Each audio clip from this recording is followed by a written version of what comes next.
그쵸. 이런 것 때문에 사실 영화 같은 거 많이 나오잖아요. 그죠. 데스노트나.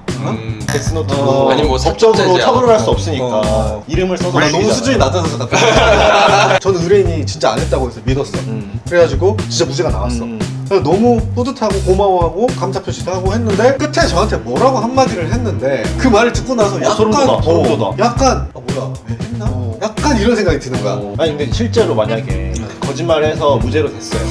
근데 막 나오면서 변호사님한테 제가 죽였어요. 그러면서 아니 이런 거 무서워 이렇게. 근데 내가 진짜 고민이 돼서 장기명백까지 내가 못하겠는 거야. 돈을 위해서 이 사람을 죽여서 이 장기를 팔았다? 인간으로도 안 보이는 거야. 그렇다면 아무도 변호를 안 하는 이 상황이 옳은가? 법과 제도가 그럴 수는 없다는 거야. 그게 야만의 시대로 가는 거니까. 너는 네 자식이 그랬다면 어떨래? 나도 자식이 하면 나도 복수합니다. 야! 문 가서 살만해! 진짜? 네, 안녕하세요. 문 가서 살만해 하진기 변호사. 신경철 기사. 신원철 노무사입니다. 네, 오늘은 저희가 악마의 변호사, 데빌스 아드보카트 이런 변호사가 네. 악마인가요? 실은 이제 악마의 변호사가 변호사가 악마 같다 이런 표현도 있지만 또 악마도 변호해줄 수 있는 변호사도 필요하다. 그래야 이제 인간의 개인의 인권이나 기본권 보장 차원에서 필요하다 이런 의미도 있어요. 제가 이제 최근에 사건들을 하면서 많은 고민을 하게 되는 지점들이 있어가지고 오늘 이 주제를 좀 했습니다. 그래서 1번 고민사항은 이거예요. 1번 고민사항은 저희가 예를 들어 이제 의뢰인이 아주 나쁜 흉악 범죄를 했다고 쳐요. 강간이든 살인이든 이런 범죄를 저질렀어. 그래서 이제 재판에 나왔어요. 이 사람이 이제까지 한 10명 정도한테 이제 그런 사고를 쳤다고 해요. 나쁜 짓을 했어. 강간이든 살인이든 뭐 강도든 간에. 이제 그 과정에서 압수해서 핸드폰에서 증거가 다 나왔는데 압수할 때 경찰이 이제 실은 이 압수물을 보고할 때 의뢰인, 피의자나 아니면 변호인이 같이 보고 참여권을 지켜야 돼요.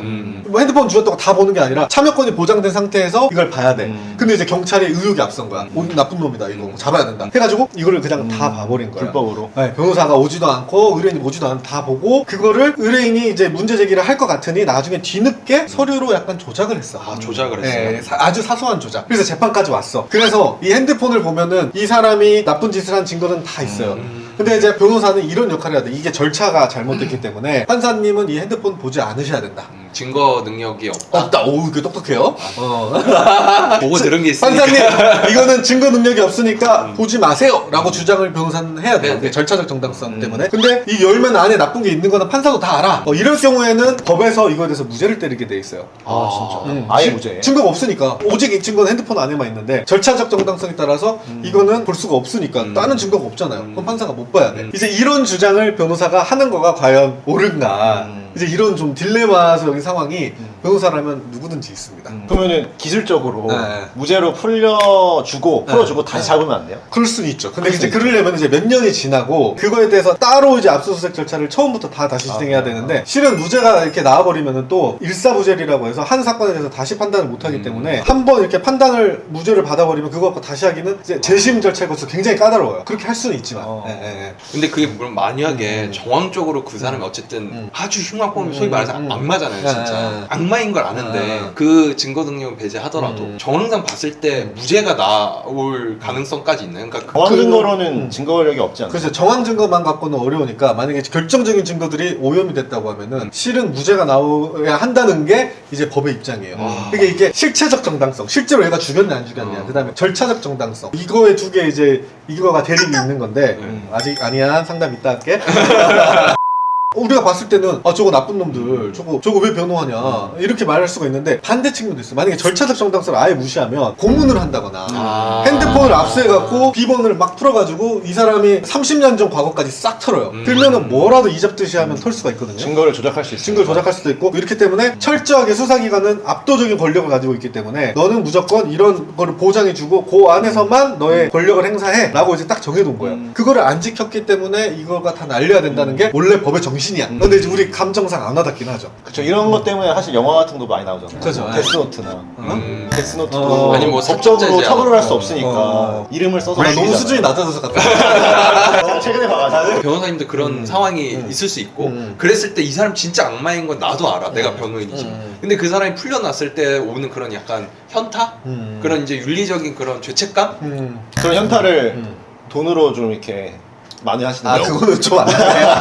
근데 이런 건 있어. 제가 아예 이 사람이 나쁜 놈인 걸 알았는데 무죄라고 주장한 적은 지금까지는 없어요. 왜냐면 좀 설득을 했어. 근데 방금 말씀드린 상황처럼 잘못은 했는데 수사기관이 잘못한 것도 있다. 근데 있어요. 분명히. 근데 이거를 내가 주장을 안 해주는 거는 의뢰인이 그렇게 원하는데 변호사로서의 직무유기인 첨도 있는 거죠. 근데 이걸 주장해서 잘 되면 무죄가 나와버리는 거야. 그러니까 이제 이런 좀 딜레마가 있고 이런 적은 있어. 제가 이제 사건을 이제 다 끝내서 저는 의뢰인이 진짜 안 했다고 해서 믿었어.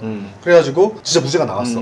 그래서 너무 뿌듯하고 고마워하고 감사 표시도 하고 했는데 끝에 저한테 뭐라고 한마디를 했는데 그 말을 듣고 나서 약간 소름 돋아, 소름 돋아. 약간 뭐야 왜 했나? 약간 이런 생각이 드는 거야. 아 뭐 살인 이런 중범죄는 아니었어요. 그럴 때는 약간 집에 와서 좀 회의감을 느꼈죠.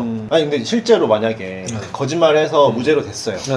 근데 막 나오면서 변호사님한테 제가 죽였어요. 그러면서 아니 이런 거 무서워 이렇게. 근데 만약에 변호사가 의뢰인한테 불리한 진술을 내가 예를 들어 얘가 죽였대요 이렇게 어디다 말을 하면 변호사 자격이 바로 박탈돼요. 아 그래요? 근데 변호사들 중에 가끔 선임했다가 선임 사유를 원래 일신상의 사유로 말하는 게 변호사 윤리 규정에 맞아요. 근데 의뢰인과의 신뢰관계가 깨졌다 이렇게 말씀하시는 분들이 있어. 그거는 실은 의뢰인 나쁜 놈이란 말이거든. 저는 그렇게 말하는 건 아니라고 생각해. 거짓말을 했을지라도. 네, 아무리 싸우고 그래도 일신상의 사유라고 해서 이 사람의 그 다시 변호받을 권리, 악마도 변호받을 권리를 지켜주기는 해야지. 나 멋있는 척하려고 알고 보니까 나쁜 놈이에요 이런 말하는 그런 사임 사유는 좀 아니라고 생각해요. 단순히 그 절차적인 하자만 있을 뿐이지 그 안에 있는 내용들을 이제 변호인이 봤을 때 거의 대부분 다 인정될 수 있는 거예요. 확실히. 그럼 그거를 의뢰를 거절할 수는 없어요, 자기가? 처음부터 그걸 알았다고 하면은 뭐 거절할 수 있어요. 거절할 수는 있는데 이제 또 그 변호사 윤리 규정에 그런 게 있어요. 국회의원 나오거나 이런 사람들 보면은 막 무슨 성사건에 뭐 가해자를 옹호했네 뭐 이런 거 비판받잖아요. 근데 저는 그 비판은 또 부당하다고 보는 게 변호사 윤리 규정에 사회적인 비난을 우려해서 사건을 거부하는 건 또 안 되게 돼 있어. 이건 마치 그 의사가 예를 들어 강간범이 병원에 실려왔어. 수술을 해줘야 되는 거랑 똑같아. 변호사도 이 사람의 최후의 그것까지는 한 명으로서 이렇게 변론을 해줘야 되는 거가 사회적 의무라고 생각을 해서 이제 저도 웬만한 건들은 이 사람이 진짜 막 악의적으로 숨기려고 하지 않는다면은 해주자는 입장이긴 해요. 이런 악마를 할지라도 좀 변호받을 권리가 있고 또 악마의 변호사가 있겠고 아무리 공부를 못한 학생도 우리를 지켜주는 선생님이 있죠. 공부 못해도 과외쌤, 좋은쌤 구할 수 있는 권리가 있죠. 그렇죠. 그 권리를 누가 지켜주느냐? 김가혜. 김가혜입니다. 김가혜가 어떤 곳이죠? 김가혜는 이제 우리나라 최대 과외 플랫폼으로서 뭐 공부 못하는 학생들이 잘 가르쳐주는 선생님들을 프로필 보고 직접 고를 수 있는 사이트라고 생각합니다. 그렇죠. 아무리 내가 공부 못하는 9등급이라도 1등급 선생님을 우리 집으로 모실 수 있는 1등 과외 플랫폼 김가혜 많이 사랑해주세요. 근데 이제 여기서 자연스럽게 두 번째로 이어집니다. 두 번째 딜레마 상황. 또 제가 한 사건 중에 하나인데 예를 들어 저는 살인까지는 실제로 나쁜 마음 죽을 수 있겠지만 예를 들어 뭐 폭력의 피해를 받다가 밀쳤는데 뭐 죽었을 수도 있잖아요. 살인범까지도 이 사람이 무죄가 아니라 절차 내에서 억울함이 없도록 마무리를 해줘야 된다는 생각을 가지고 있어. 근데 최근에 저희한테 들어온 사건 중에 하나가 장기 밀매범이었어. 진짜 납치해서 외국으로 데려가서 장기 밀매를 한 거야. 완전 영화네요. 네, 영화. 범죄도시. 실사판. 근데 내가 진짜 고민이 됐어. 장기 밀매범까지 내가 못하겠는 거야. 돈을 위해서 이 사람을 죽여서 이 장기를 팔았다? 인간으로도 안 보이는 거야. 그렇다면 아무도 변호를 안 하는 이 상황이 옳은가? 그런 걸 대비해서 이제 국선이라도 지정해서 이제 국가가 강제로 지정을 시키거든요. 근데 국선 변호사 나 이것도 못하겠다 사임을 또 많이 할 거예요. 그러면 그 사람은 아무도 변론을 안 하면은 또 헌법상 재판이 못 열려요. 변호사가 있어야 돼 무조건. 사임을 받을 수 있는 사건이기 때문에. 그래서 이런 것까지도 변호를 해야 되는 상황에 이제 진짜 윤리적 딜레마가 오더라고요. 그래서 저는 이제 결과적으로 장기 밀매면은 조금 힘들다는 식으로 제가 생각을 했는데 다행히 장기 밀매는 아니었어. 이 생각을 진짜 심각하게 한 거죠. 장기 밀매범도 내가 변호를 해줘야 되는가. 물론 이 사람을 무죄로 만들려는 게 아니야. 인정하는데 법이 적용한 범위 내에서 딱 처벌을 받도록 그렇게 변호를 해줘야 되는가. 그럼 실제로 만약에 진짜 이제 장기 밀매범이 변호를 요청하면 판단은 쓰셨어요? 해줄지 안 할지? 제가 주변에 상담을 친구들이랑 이렇게 많이 했거든요. 그거는 누구도 변호해야 되는 그런 변호사의 사명과에 맞지 않는 거 아니냐는 말도 좀 또 듣기도 해가지고 기록이 진짜 딜레마가 아직도 판단이 안 서요. 장기 밀매범은. 왜 그런 얘기도 있잖아요. 그러니까 진짜 흉악범, 뭐 살인 뭐 이렇게까지가 아니더라도 일단 돈이 많으면 좋은 변호사를 선임해서 무죄를 받을 확률이 이제 또 많아지고 그 돈이 별로 없는 사람은 좋은 변호사를 선임을 못해서 본인이 이제 그렇게 막 중한 죄를 안 받을 건데 그런 것도 못 받아서 하는 경우도 있고 그런 거 봤을 때는 좀 뭔가 사회적 빈부격차에 따라서 이제 차이가 나는 거에 대해서는 좀 어떻게 생각하세요? 그거는 뭐 부당하다고 생각하죠. 부당한데 근데 확실히 돈을 많이 쓰면은 변호사가 되게 열심히 일하는 것도 맞아. 하긴 꼭 사법 시스템뿐만 아니라 우리가 모든 게 다 모든 그렇죠. 거에서 네, 돈을 모든 게 많이 다 내면은 받는 사람이 더 열심히 하는 건 맞는데 이 열심히 하는 건 괜찮은데 여기서 이제 전관 이유로 한다거나 부정적인 걸 하면은 문제가 나지. 근데 댓글 다는 사람들은 저 강간범의 새끼 그냥 사형시키면 되지. 광화문 광장에서 근데 여기 표 보시면 아시겠지만 일반 판사님이 판결 내린 것보다 국민참여재판에서 일반 국민이 내리는 게 훨씬 더 낮게 나와요.